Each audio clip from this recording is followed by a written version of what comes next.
Oye, si trae un nuevo arete, trae esta cosa acá que quién sabe qué está conectada. Ajá. Ya está perdiendo el juicio el colega Rapé, ¿eh? Yo lo veo igual que siempre. No, pero está perdiendo el juicio. Qué gacho, ¿eh? ¿Estás perdiendo el juicio? Pues normal, es normal. ¿Verdad que sí? ¿Cómo le vamos a hacer para que lo recupere? No Para sé. que vuelva a tu juicio. Pues necesitamos un jurista, un Claro. experto, Ahí está. Ahí está. ministro. Un ministro. A ver. Aquí, ¿quién yo? ¿Cómo está el ministro Arturo Saldívar? Bienvenido al Chamol. Muchas gracias. Qué gusto estar con ustedes. Qué gusto estar con ustedes. Adelante a la mesa de manteles largos. Muchas gracias. Bienvenido a la verlo. Antes que nada, gracias. ¿te hablamos de usted o le hablamos de tú? De tú está perfecto. Muchas gracias. Háblenle de mí. Bueno, yo tengo una pregunta. Es decir, el ministro es una autoridad ética y una figura ética y una autoridad moral Totalmente. para el país en general. Y yo estoy convencido de que la autoridad en general de un poder como el Poder Judicial reside precisamente en su calidad ética y moral. ¿Qué ocurre cuando un Poder Judicial, es una pregunta teórica, qué ocurre cuando un Poder Judicial pierde su autoridad ética y moral? Este tema es de la mayor relevancia porque efectivamente la fuerza de un poder judicial, de un tribunal constitucional, está en su legitimidad. Y su legitimidad deriva en parte de tener una autoridad moral y un reconocimiento social de que el trabajo que se está realizando efectivamente es acorde a lo que marca la Constitución y las leyes, y que es un poder judicial en el cual los ciudadanos, las ciudadanas pueden encontrar una vía para que se haga justicia. Cuando un poder judicial, una corte, un tribunal constitucional, no tiene esta legitimidad, difícilmente puede cumplir con sus cometidos y se puede empezar a generar una crisis incluso institucional.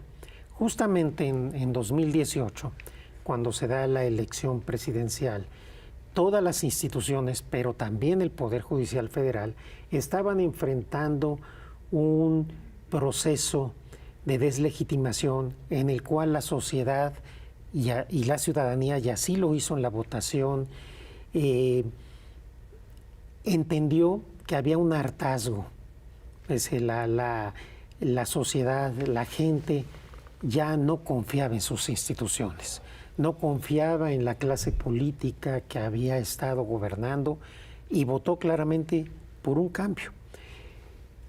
Cuando yo llego a la presidencia de la Corte en enero de 2019, me tengo que hacer cargo de esta situación, de un poder judicial que había estado afectado en su legitimidad, que era acusado recurrentemente de corrupción, de nepotismo. Incluso el edificio de la Corte estaba tomado por manifestantes varios meses, no podíamos entrar y salir por la puerta principal. Y lo que yo dije en aquel momento es que teníamos que ser autocríticos. El Poder Judicial es un poder donde es difícil la autocrítica, donde es muy común la complacencia. Claro. El pensar que todo está bien y tratar de ver solo para adentro. Yo hice un esfuerzo de autocrítica para darnos cuenta dónde eran los problemas. Y a partir de ahí empezamos a generar una reforma judicial, una autorreforma primero y después una reforma constitucional y legal, a partir de la cual logramos remontar en términos de legitimidad, de combate a la corrupción, de ordenar el nepotismo y muchas otras cosas que si hay tiempo comentaré con ustedes. Pero claro que ese era el reto. El reto era recobrar la legitimidad del Poder Judicial, porque si nosotros nos remontamos a ese momento, nos damos cuenta que efectivamente la ciudadanía no confiaba en sus juezas, en sus jueces, y el Poder Judicial estaba muy desgastado, derivado pues de una cultura que venía de mucho tiempo atrás. Parte de ese desprestigio, de esa desconfianza, era porque el Poder Judicial, desde hace décadas, se había supeditado al Poder Ejecutivo, ¿no es cierto? Tú fuiste ministro antes del 2018, lo sigues siendo ahora. ¿Qué diferencias hay? de lo que ahora llamamos el viejo régimen, ¿no? Y este nuevo... Realmente es que en este momento estamos viviendo en un país extraordinariamente polarizado. Entonces, como que el análisis de los procesos se hace diferente. Pero ciertamente hubo muchas décadas en donde el poder político, el poder económico, el poder mediático y el poder judicial caminaban del mismo lado. Entonces no había este debate de si el poder judicial es independiente, no es independiente, porque los actores políticos y mediáticos no generaban ese debate porque realmente había, pues digamos, una identidad política hacia donde se quería ir. Pero abajo, el pueblo, la gente, sí sentía esta diferencia entre los que están arriba y los que estamos abajo, y sí sentían que en el Poder Judicial no eran escuchados, no se les volteaba a ver, no había espacios para una justicia social más amplia. Y creo que esto era una realidad. Cada presidente con su estilo, anteriores al actual, pues buscaron tener éxito en los asuntos que llegaban a la Corte o llegaban al Poder Judicial.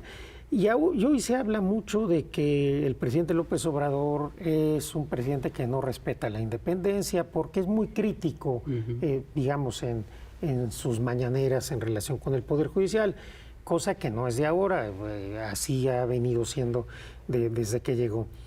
Pero poco se dice de lo que implicaba, por ejemplo, un presidente como Felipe Calderón, que amenazaba, que intimidaba, que ordenaba que no se respetaran los derechos humanos, que fabricaba culpables, y un sexenio donde de manera reiterada se violaban los derechos humanos de todas las personas, y hoy viene a hablar de Estado de Derecho. Eso verdaderamente me llama mucho la atención, y me llama más la atención que nadie repare sobre eso. Sí, claro. A ti te amenazó directamente. Por supuesto. A mí me bueno, amenazó hay el una régimen de experiencia- Calderón. Hay una experiencia directamente con la Secretaría de Seguridad Sí. al mando de Genaro García Luna. Efectivamente, yo tuve dos momentos, digamos, complicados con el presidente Calderón. El primero fue cuando se dio el asunto de la guardería ABC, que yo presenté un proyecto responsabilizando a altos funcionarios de su gobierno, del gobierno del Estado y del municipio donde había ocurrido esto. Obviamente hubo una operación de Estado en la Corte para que este asunto no pasara. Solo votamos a favor de mi proyecto, Juan Silva Mesa, Olga Sánchez Cordero y yo. Y ahí hubo un enfrentamiento fuerte con el secretario de Gobernación, Fernando Gómez Mon, y una operación mediática muy, muy fuerte.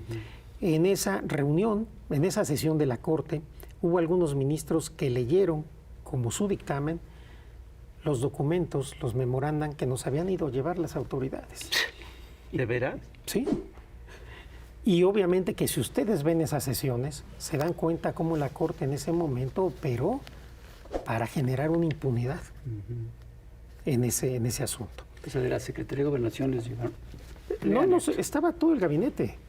Todo el gabinete estaba en la Corte, el secretario de Comunicaciones, que antes había sido director del IMSS, el consejero jurídico, todo el gabinete. presión, La Corte todo. estuvo ahí prácticamente tomada por el gabinete y por todo. Y después viene el caso de Florence Cassé, este montaje que hoy es evidente, en el cual a mí me tocó ser ponente. Y ahí sí fueron subiendo de nivel las amenazas. Todos los días se hablaba en mi oficina, se amenazaba de manera muy concreta. Y en algún momento, un domingo, yendo yo con mi familia, pues de repente se nos cierran 3 camionetas de la Policía Federal. A un magistrado de la Suprema un Corte. ministro en Un ministro funciones de la ministro de la Suprema Corte le hicieron Se eso. bajan Órale. con armas largas, yo venía con mi familia, y se nos quedan apuntando como 10 minutos. No conformes con ¿Sin eso. decir nada? Sin decir nada. Eso te iba a preguntar. No, o sea, era el mensaje, intimidar. Y después No, sí diciendo. se metieron Decía a mi mucho. casa. Cuando yo con mi esposa no nos dimos cuenta esa noche, se robaron todo lo que tenía que ver con mi computadora, mis unidades USB, mi disco de respaldo, supongo que buscando algo que obviamente no iban a encontrar. Pero allí estaba clarísimo, te pudimos haber matado, nos metimos a tu casa, nos robamos lo que quisimos. Esto a un ministro en funciones Es una barbaridad. nunca había sucedido y es el mayor atentado a la independencia judicial, a la separación de poderes. Totalmente. Y tan supo Calderón, que hoy dice que no sabe, que Es que ya no sabe nada. él ya no sabe Es un nada. él ya problema no de se- Alzheimer él- oportuno. él ya no se enteró de nada. Entonces, o tiene un tema de ineptitud o un tema de complicidad, no hay de otra. El punto es que cuando esto sucede, yo le aviso al entonces presidente de la Corte, Juan Silva Mesa, y le digo, pasó esto, quiero que estés enterado.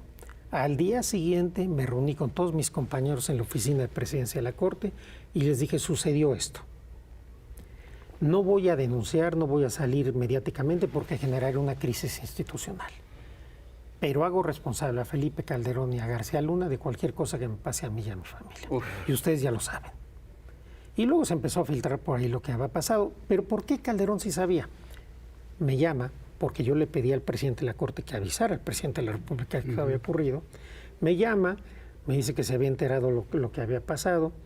Si yo sospechaba de alguien, pues no puedo decirle que de él. Yo digo, bueno, y me dice, oiga, pues si quiere le puedo dar seguridad por parte de la Secretaría de Seguridad Pública. No, presidente, yo no confío en su Secretaría de Seguridad Pública. Y me dice, bueno, si quiere le puedo mandar un escolta del Estado Mayor. Le dije, en el Ejército Mexicano sí confío, presidente. Se lo agradezco, se lo acepto. Tan supo que durante 3 meses yo tuve escolta del Estado Mayor Presidencial. El único que Eso pudo está haber registrado. ordenado, esto desde que está registrado, el único que pudo haber ordenado que a un ministro presidente. que no es presidente traiga seguridad del Estado Mayor era el presidente. Y eso tan fácil como pedirle información. Por eso desde que yo revelé esto ya no ha hablado. Porque sabe, no solamente supo, lo supo en tiempo real. Platicó conmigo, seguramente también se le olvidó la llamada telefónica, pero esto fue algo real que sucedió. fuerte. Entonces, hay mucha hipocresía ahora en hablar que se afecta la independencia judicial y que si yo fui esto o aquello en mi presidencia. No, yo guardé la dignidad, el decoro, la independencia del Poder Judicial. Ahí están todas las sentencias de la Corte, de las juezas, jueces, magistrados y magistradas que se defienden solas. No hubo ninguna sumisión, hubo una independencia absoluta del Poder Judicial Federal. Lo que sí no hubo fue amenazas, intimidaciones, violación de derechos humanos hacia jueces, juezas, ya no digamos ministros o ministras. Y eso sí sucedió en el sexenio de Felipe Calderón. Y creo que si hubiera alguna duda, pues hoy después de lo que sucedió, Sí, después de que ha sido declarado culpable esta persona, pues creo que ya ninguno nos cabe duda del nivel de delincuente, de violador de derechos humanos que es Genaro García Luna y que es extraordinariamente improbable, por no decir imposible, que Felipe Calderón no se haya enterado de nada. ¡Ah, caramba! Pues lo único que sí sabemos nosotros es que tenemos que ir a un corte de estación y regresamos. No se vayan, ministro, por favor.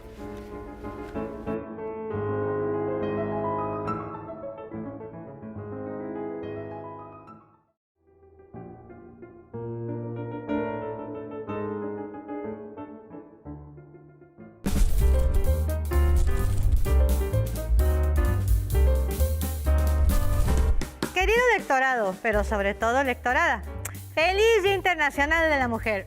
Ah, no. En primera, porque no se felicita, se concientiza. Y en segunda, porque ya pasó la fecha, ya siéntense, señoras. No son formas. A ver para el otro año. Y en efecto, las marchas han sido parte fundamental de la lucha de las mujeres, también en nuestro país, desde hace un siglo.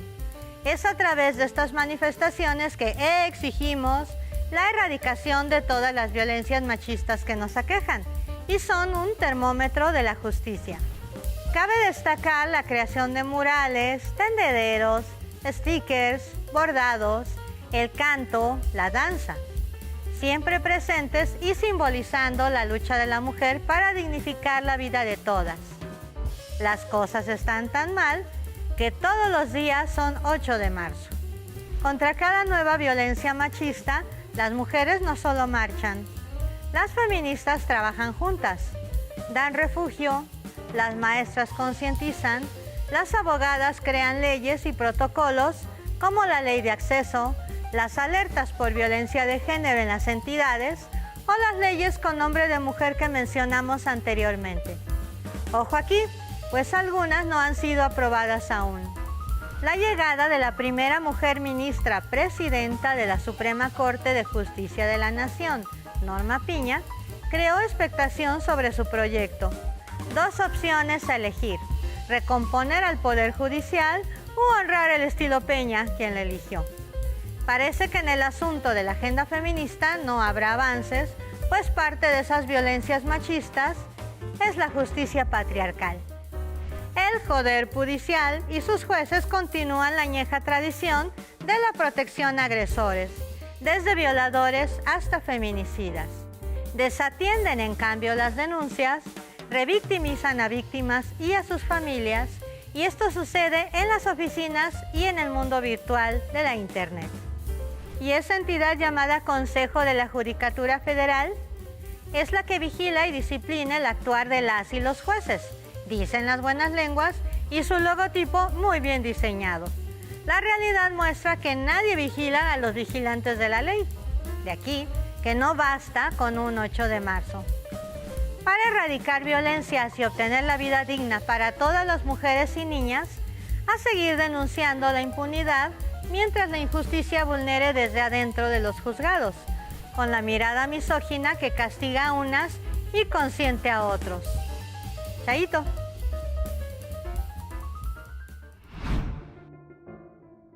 Estamos de vuelta en Chamuco TV, estamos platicando con Arturo Saldívar, ministro de la Suprema Corte de Justicia. Mencionabas esta experiencia con Felipe Calderón. Yo recuerdo que en su momento, cuando era secretario de Seguridad Pública, Genaro García Luna, pues con la información que teníamos, nosotros decíamos que el gobierno de Calderón era un gobierno delincuencial, no podía ser de otra manera. Ahora ya queda demostrado con este juicio a García Luna.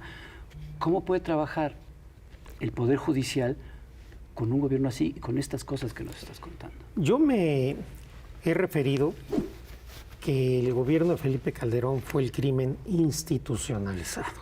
Así es. Definitivamente se dio una violación generalizada de derechos humanos. No había no solo el cuidado de que no se violaran, sino eran irrelevantes.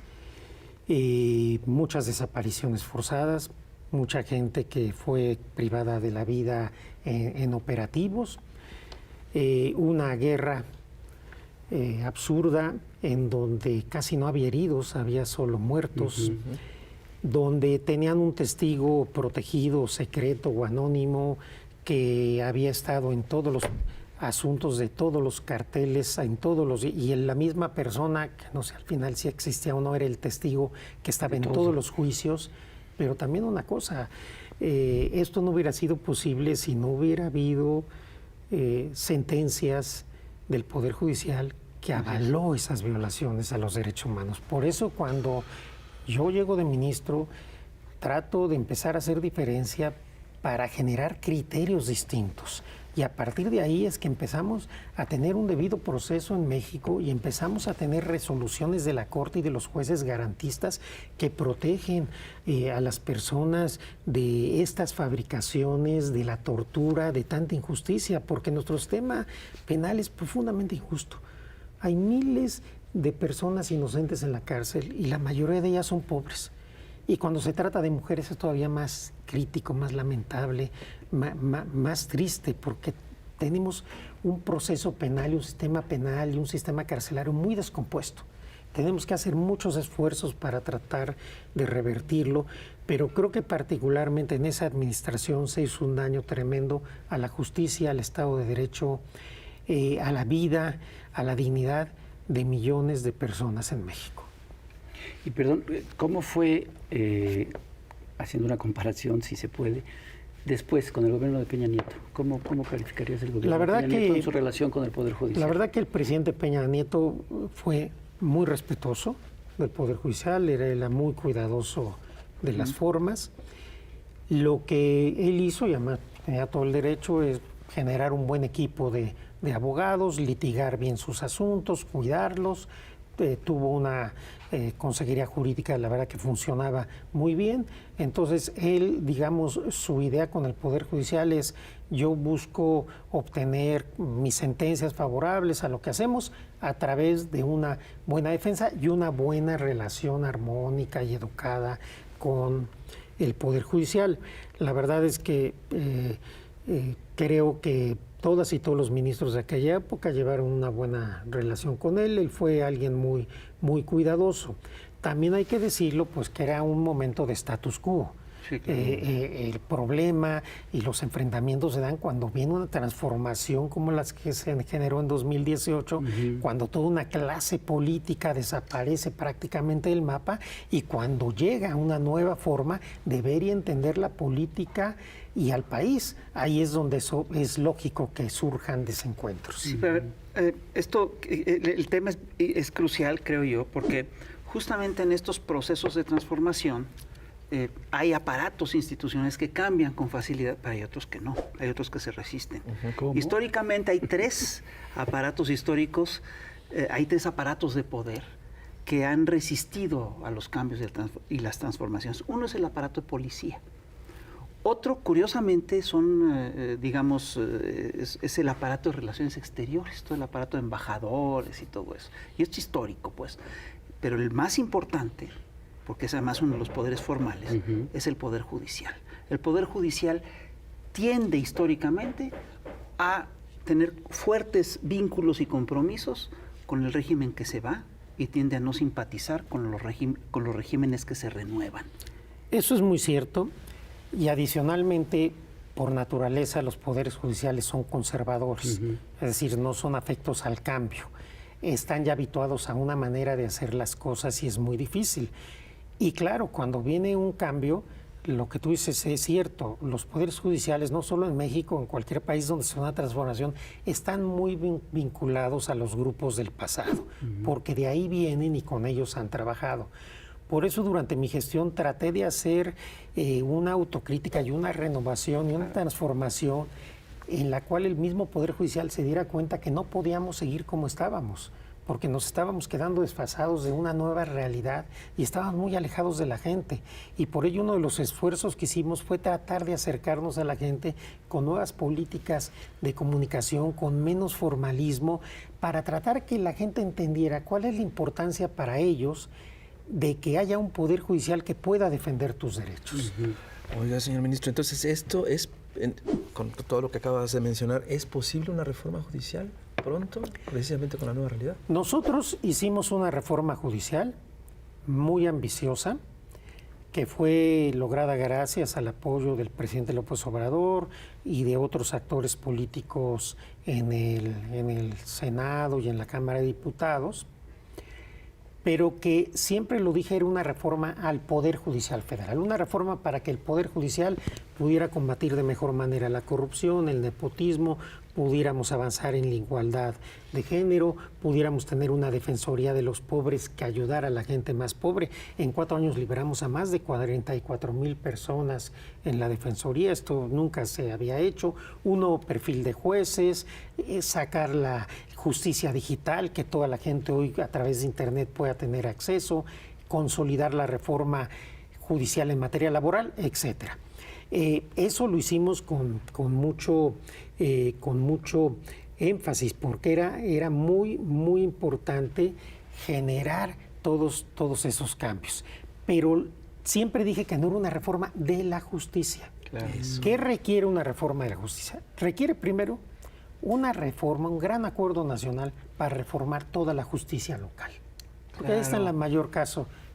Y en esta reforma a la justicia local se requiere reformar también a las fiscalías.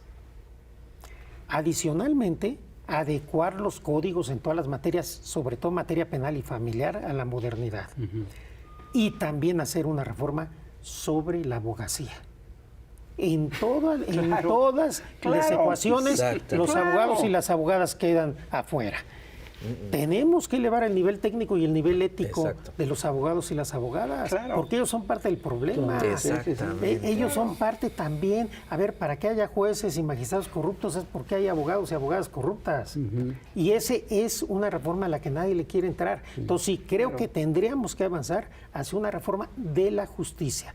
Más que una reforma judicial, yo llamaría una reforma de la justicia en México, a nivel federal y a nivel local. ¿Y qué posibilidades hay de que se dé? Yo creo que en este momento la veo complicada por los tiempos, pero yo espero que en la siguiente administración se pueda generar un acuerdo con la oposición, con el Congreso, de cualquier forma que quede integrado, para que con la intervención también del Poder Judicial, de los poderes judiciales de los estados, de los colegios de abogados, podamos avanzar hacia una reforma de la Pero justicia. va a haber habría resistencia. Habrá muchas resistencias como las hubo en la reforma judicial que nosotros impulsamos. Seguimos aquí en Chamuco TV, ahora en YouTube, y estamos con el ministro Arturo Saldívar. Hace un momento se comentaba del Poder Judicial, que suele ser un poder conservador, y a mí me da la impresión de que parte de una de las razones de la que suelen ser poderes conservadores, o en el caso de México, es porque sus miembros no son electos. ¿No tendría que ver un poco esto? ¿No ayudaría esto a que se renovara, fuera más de avanzado? Yo he pensado que poner elección popular a los jueces no es una buena idea, porque los jueces tienen que tener una serie de garantías ellos mismos, de estabilidad, de permanencia, y también la sociedad debe tener garantía de la calidad jurídica, de la preparación, del perfil ético de jueces.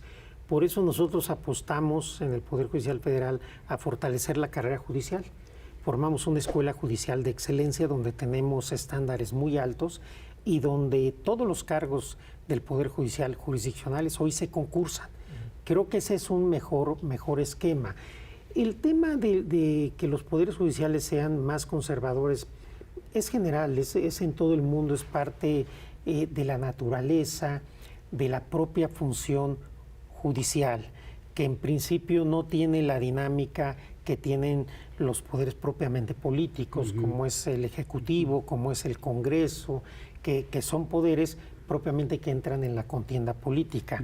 El Poder Judicial, si bien sus decisiones tienen trascendencia política, el reto es que resuelvan los temas con criterios jurídico-constitucionales.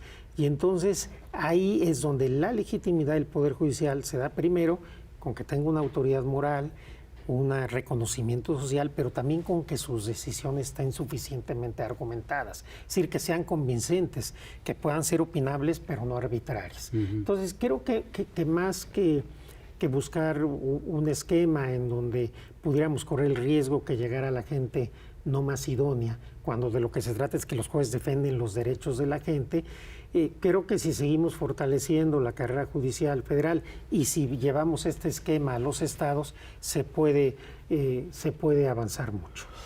Hay un tema que es delicado. Tú hablabas de la posibilidad de establecer una suerte, digamos que de acuerdo sobre el Poder Judicial, ¿no? de acuerdo social sobre el Poder Judicial.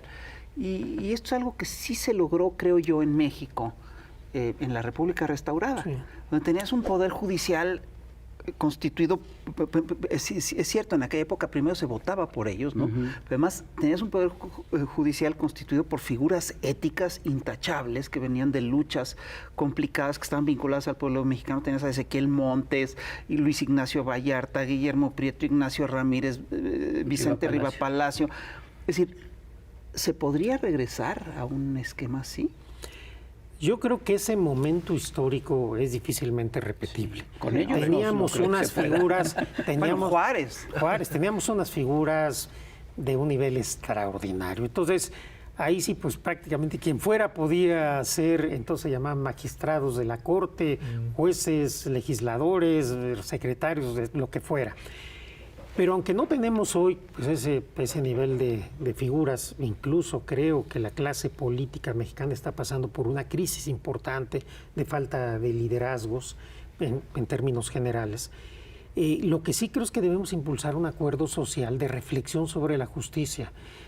quizás no tengamos un país con esas figuras, algunas tendrán el nivel que se requiere, pero aún así podemos generar un diálogo social. A veces no se requiere tener tanta genialidad, sino simplemente tener voluntad política. Y si hay voluntad política, así como pudimos sacar la reforma judicial, creo que una reforma de la justicia es esencial. Mientras no nos tomemos en serio el tema de la justicia, mientras no nos tomemos en serio el sufrimiento de tantos inocentes que normalmente son pobres, que están en prisiones, que son torturados, que son vejados, que son abusados, México no va a poder salir adelante. Este es un lastre que creo que ahí tenemos como país, porque este sistema tan injusto golpea sobre todo a los más pobres. Por eso nosotros hicimos un énfasis especial en tratar de poner la atención ahí. Por eso fui a Santa Marta a ver a las mujeres, a mirarlas a los ojos, a escucharlas. Estuvimos defendiendo más de 1000 de ellas, logramos la libertad de algunas, otras espero que salgan en breve. Esa cercanía con la gente es lo que nos hace falta. Y tenemos que generar un acuerdo social, pero volteando a ver a la gente, no volteándonos a ver a nosotros, porque estamos muy acostumbrados a las reformas de élite. La élite de cúpula. No, la reforma se tiene que hacer desde abajo con la gente. Escuchar su sufrimiento, su dolor, los abusos, los feminicidios, las desapariciones forzadas, las violaciones, la violencia a las mujeres en todo sentido, la tortura, las condiciones en que están las prisiones. Todo este tema que normalmente pasa inadvertido, pero que genera un dolor terrible para el pueblo de México. Si hacemos una reforma volteándolos a ver a los ojos, yo creo que sí se puede hacer diferencia. Precisamente hablando también de la cúpula, de cómo se deciden las cosas, ¿existe en el mundo algún modelo de elección de jueces y ministros, magistrados, que sea más o menos idóneo, que tú consideres que sea idóneo? Mira, al final del día lo que yo he visto es que depende mucho la idiosincrasia y la madurez política de las sociedades. Bien. En Estados Unidos tenemos un modelo de nombrar jueces de la Corte, propone el presidente, lo ratifica el Senado, y ha funcionado adecuadamente. En España tienen un sistema donde participan los partidos políticos, las cúpulas del Parlamento, en fin, y no ha funcionado. Se han colapsado en muchas ocasiones los nombramientos, y esto le ha dado mucha fuerza a la derecha en el Consejo de la Magistratura y en el Tribunal Constitucional. Pero un sistema que puede ser similar en Alemania ha funcionado adecuadamente. Entonces depende mucho de la madurez política. Creo que ahí está la clave. Y a mí me parece que en momentos de transformación nos deben invitar a reflexionar y avanzar, porque en una sociedad que está avanzando porque cambió, y pese a quien le pese, cambió. Y cambió porque así lo decidió el pueblo. Creo que el Poder Judicial también tiene que cambiar y modernizarse, y eso es lo que buscamos hacer, porque no podemos estar con poderes judiciales o con fiscalías que respondan a una lógica cuando ya el país está en una lógica distinta, en una lógica donde hay que tomar a la gente mucho más en cuenta. Hace un momento hablabas de tu experiencia con el sexenio de Calderón y también con el de Peña Nieto, y que en el 2018 hubo este cambio muy, muy importante. ¿Cómo ha sido la relación con el gobierno actual, que además coincide con que fuiste el presidente de la Suprema Corte de Justicia? Mi relación con el presidente López Obrador, lo he dicho muchas veces, ha sido una relación primero de respeto, después de confianza, y que creo que se transformó también en una relación de afecto. Yo a él le estoy agradecido porque apoyó la reforma judicial. Realmente tuvimos un apoyo del gobierno para el tema de seguridad de jueces, magistrados y magistradas, que es algo muy, muy preocupante. Tuvimos siempre la posibilidad de tener un presupuesto adecuado, y puedo decir que nunca me pidió absolutamente nada indebido. Como él ha dicho, y yo lo suscribo, él no se hubiera atrevido a pedírmelo y yo no hubiera accedido a que me lo pidiera. Es una relación cordial, pero siempre fue una relación entendiendo el juego que cada uno tiene, y esto es sin perjuicio de entender la lógica política en la que está el presidente, el discurso que él tiene de acuerdo a su estrategia política, etcétera. Pero, a ver, criticar lo que hacen los jueces no me parece que sea vulnerar su independencia. Los jueces se defienden con sus sentencias. Lo malo sería que se sancionara, se persiguiera a un juez porque falló en contra del gobierno. Pero los jueces, los ministros, las ministras, estamos sujetos a la crítica de todos los actores políticos y sociales. O que le manden a la Policía Federal. Exacto. ¿Se defienden o se hunden por sus sentencias? Exacto. Bueno, ahora, aquí una cosa que, hablando del tema, tú hablas de hacer una reforma de justicia que tome en consideración a la mayoría, al pueblo. Pero no es verdad que con frecuencia, y sobre todo en fechas recientes, el Poder Judicial luego está vinculado a poderes económicos. Sí, a ver, realmente yo puedo decir que cuando yo llego a la presidencia de la Corte, claramente había sectores del Poder Judicial vinculados a poderes económicos, fácticos, políticos y mediáticos. Eso es una realidad. Ok. Tratamos de combatir esto y que estas redes que se habían hecho de influencias indebidas ya no tuvieran incidencia en el Poder Judicial, y creo que lo logramos. Pero también tiene hasta cierto punto es lógico, lo decíamos antes en el programa de la televisión, toda la clase política pertenecía a los mismos grupos, es decir, eran los mismos. El poder político, el poder económico, el poder mediático, el poder judicial estaban del mismo lado, venían del mismo lado, estaban del mismo lado, iban hacia el mismo lado. Entonces, eso realmente no es de extrañar, me parece que es lógico, y justo es contra eso que votó la gente.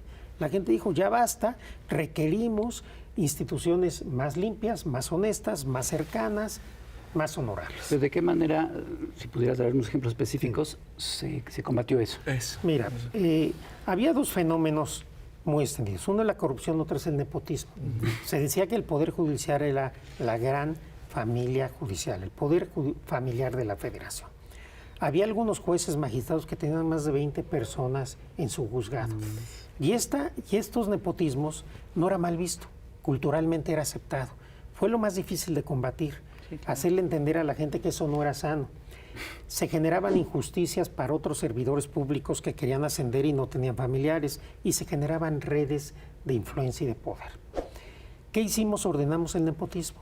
Poco a poco, hasta que establecimos ya reglas claras, logramos la reforma judicial, y hoy el nepotismo ya no es un problema en el Poder Judicial. ¿Qué hicimos con la corrupción?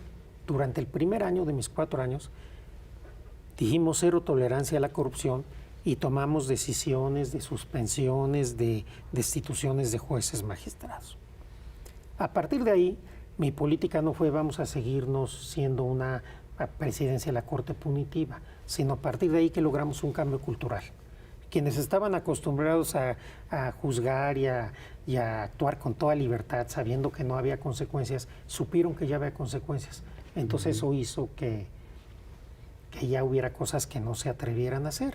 Y para la mayoría de las personas juzgadoras federales que son honestas, pues fue lo mejor, porque entonces dejó de favorecer y de privilegiar a quienes se portaban mal y pudieron actuar con toda libertad. Entonces lo que nosotros logramos fue este cambio cultural, porque cuando tú sabes que puede haber consecuencias, ya te mides, ¿no? Eso fue lo que hicimos. Creo que los resultados fueron notables y fueron correctos y son además verificables, pero sí hubo muchas resistencias en estos dos temas, corrupción, nepotismo, muchas resistencias. O sea que sí se puede, con voluntad. Sí se puede.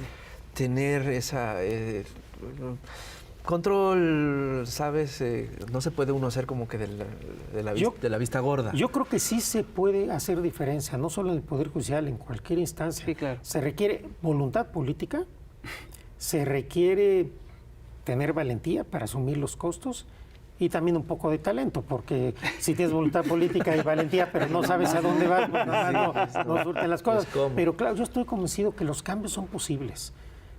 El chiste es que se tomen en serio las cosas, que hagas un diagnóstico, que sepas qué tienes que hacer y hacerlo sin importar las resistencias que tengas y ir para adelante.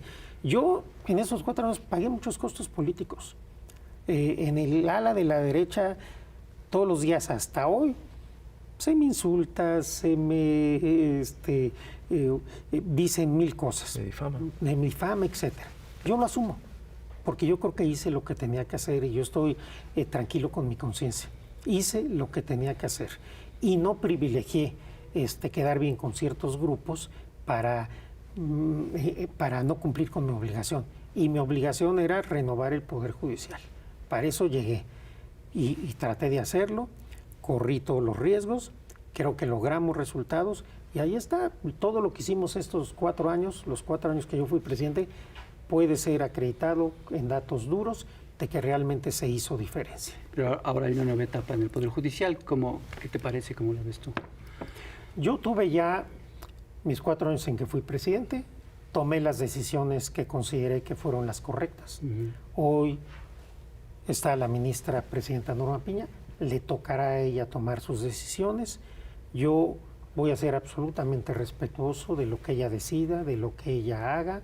Institucionalmente siempre contará con mi apoyo, con mi respaldo. Y en lo personal yo quiero decirles que Norma Piña es mi amiga, le tengo cariño, le deseo por bien del Poder Judicial del país y de ella que le vaya muy bien.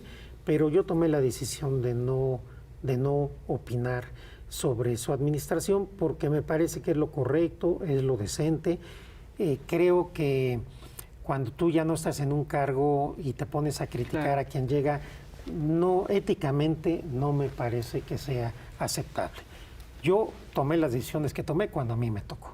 Ella le toca ahora y yo deseo y espero que las decisiones que toma y que siga tomando sean las mejores decisiones para la visión que ella tenga del Poder Judicial. Tienen que ser muy institucionales, yo por eso no podría ser. No, ni yo.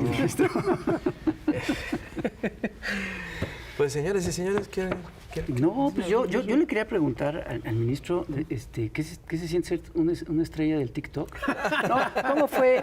Incluso vi una entrevista de hace unos meses, todavía eras presidente de la Suprema Corte, que decías, si no mal recuerdo, que eras el primer ministro en dar el primer presidente en dar una entrevista, que casi no daban entrevistas, en tener redes sociales. Sí. Mira, yo me tomé muy en serio el tema de la comunicación. Sí, claro. Yo creí que la comunicación social había que cambiar, que había que acercarse a la gente institucionalmente y también en lo personal. Sí, efectivamente, fue el primer presidente de la Corte en dar entrevistas. Los otros presidentes, algunos nunca dieron una entrevista, algún otro por allá. Obviamente el primero en estar en redes sociales, el primero en dar una conferencia mensual, una conferencia mensual con preguntas abiertas, que estuve ahí, y el primero, por supuesto, yo de los primeros, digamos, servidores públicos que entró a la plataforma de TikTok. ¿Cómo entró a TikTok? La verdad es que TikTok estaba muy satanizado. Entonces yo sin decirle a nadie, bajé la aplicación con otro nombre y empecé a ver. Y me di cuenta que tenía un gran potencial, que ahí estaban todos los chicos y chicas muy jovencitos y que había de todo y que se podía hacer mucho. Entonces, cuando yo le digo a mi equipo que me voy a meter a TikTok, entonces, no, ¿cómo? Sí, ya lo decidí, me voy a meter a TikTok. Y entonces entramos, y cuando entramos... Con tu cachucha. Todo el mundo se burló de mí. Y hoy prácticamente todos los que se burlaron ya están. Claro. No los voy a nombrar, pero ahí están todos los que se burlaron de mí y que se rieron. Hagamos el seguimiento. Y hay algo que dicen, pues decían que esto es muy ridículo. No, a ver. Es que tú tienes que comunicar a las jóvenes y a los jóvenes, a lo que se llaman la chaviza. Para comunicar con ellos, tú te tienes que adaptar a ellos, no ellos a ti. Entonces, yo he tratado de ver cuál es el lenguaje para comunicarse. Hay algunos videos pues, que son simplemente graciosos, pero la mayoría, si ves la cuenta, Son de lo didácticos. que se trata es de comunicar temas de derechos humanos, Sí, de sí, claro, legalidad, sí. de formación. Me piden mucho los chicos, las chicas, consejos para su escuela, para su futuro, para esto, para el otro. Y sí, hemos generado una muy buena comunidad en un sector que no está en Twitter, que no está en las otras redes y que nadie le estaba llegando. Entonces yo creo que es importante y creo que la experiencia es afortunada. Estoy comunicando ahí, corrí riesgos, porque yo no sé que haya otro juez constitucional o ministro de corte que esté en TikTok, no lo creo, pero corrí riesgos. Así como dije, pues ya me metí a Twitter, ahora me meto a TikTok. Y Twitter, Instagram, TikTok son lenguajes distintos. Entonces tienes que, si tú quieres hacer lo que haces en Twitter, en TikTok, no. Ahí es distinto. Entonces, la verdad es que las chicas, los chicos han sido muy generosos. Si tú te metes a ver todos los comentarios que ponen a mis videos, la verdad a mí me emociona mucho porque te das cuenta que sí estás pudiendo hacer diferencia con mensajes, comunicar con mensajes cívicos, de derechos, de ética, de futuro, de confianza, de esperanza. Yo estoy muy entusiasmado, me divierte mucho TikTok. Yo no tengo una compañía que me haga eso ni nada, lo hago yo, con 2 chicas que me ayudan y así lo hacemos. Y la verdad es divertido, creo que fue una apuesta adecuada, creo que comunicar a los chavos lo teníamos que hacer. Y reitero, quien dice que es frívolo, no, los chicos no son frívolos, pues lo que pasa es que se comunican distinto y tú tienes que hacer el esfuerzo para comunicarte. Pero diciendo algo con contenido y no nada más Exacto. tonterías. Eso de frívolo no tiene nada. Me llamó la atención que al principio de la plática dijiste ellos en el poder Sí. y nosotros abajo. Sí. Me llamó la atención que Sí, tú sí. te pusieras abajo y Sí. no en el poder, siendo parte de uno de los poderes, ¿no? Si hay una diferencia, Sí. o sea, si está alejado el poder judicial de la gente. Yo creo que el poder en general está alejado de la gente. El esfuerzo que uno tiene que hacer es, sin perder tu función que estás, acercarte a la gente. Y yo me acerqué a la gente. Y creo que lo logré y creo que la gente lo sabe. Y por eso mis críticos no me quitan el sueño. Primero porque yo hice lo correcto y mi conciencia es al final quien manda en mí. Pero segundo, porque estoy convencido que sí logré conectar con un sector de la gente a la que nadie volteaba a ver. Y esa es una experiencia que tengo a lo largo de los días en muchos lugares a donde voy y sé que sí logramos que por primera vez mucha gente se sintiera que desde el Poder Judicial se les estaba viendo y se estaba tratando de ser empático con su dolor, con su sufrimiento y luchando por sus derechos. Entonces, en ese sentido, yo creo que cuando estás en una posición de poder, si esa posición de poder no te permite seguir siendo pueblo, creo que ya estás mal. Y para mí ese es el gran poder, la gran fuerza del presidente López Obrador. Que la gente, el pueblo, lo sigue considerando uno de ellos. Exactamente. Y por eso esa es la gran fuerza que blinda al presidente. Y por eso también un cierto sector lo ve con ese recelo, pues, por clasismo, ¿no? Claro, a ver, yo he dicho muchas veces, tenemos un país racista, clasista, sexista y homofóbico, machista, que no lo reconocemos, es otra cosa, pero es una realidad, es una realidad. ¿Cuántas caricaturas, memes, chats, etcétera, han visto ustedes donde la manera de atacar a las personas que creen, que confían y que votaron por el presidente López Obrador es caricaturizarlos desde una manera racista o clasista? Eso es de todos los días y te dice muchísimo. Y no solo te dice mucho de quien lo hace, sino te dice mucho de quien lo aplaude y lo difunde. Exactamente. Sí, claro. Porque además creo que en el fondo no se dan cuenta que son clasistas, creen que no lo son. Creen que no son que es lo racistas. normal, que así debe ser. Es lo normal. exacto. No, yo no soy racista. Pues no, pues es que no has hecho un análisis realmente de cómo piensas, cómo actúas, qué palabras usas, qué chistes haces. ¿De qué te ríes? De qué te ríes, toda esa cosa, porque la verdad, cambiar la cultura de no discriminación va en todo. va hasta qué bromas haces, de qué te ríes, de qué platicas, cómo miras, es muy amplio. Y yo creo que eso lo tenemos también que, yo insistí mucho, eso lo tenemos también que cambiar.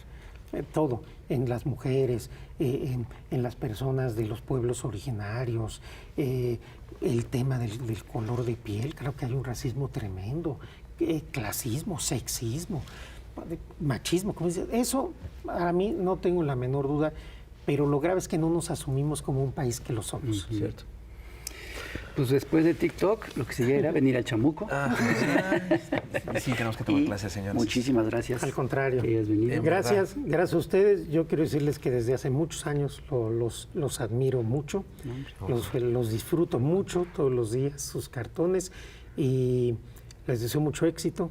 Espero que sigan muchos años más en el programa y con su actividad de generar conciencia a través de la caricatura o el cartón político. Pues muchas gracias y esperamos otra visita después. Sí, por supuesto, con mucho gusto. ¿no? Y pues ya nos vamos, pero no sin antes decirles que por favor compartan este programa, en verdad es muy importante porque se genera polémica, se genera conversación y sobre todo aprendemos mucho. Cuídense mucho, nos vemos en la próxima, recuérdenlo. Gracias, bye. Bye.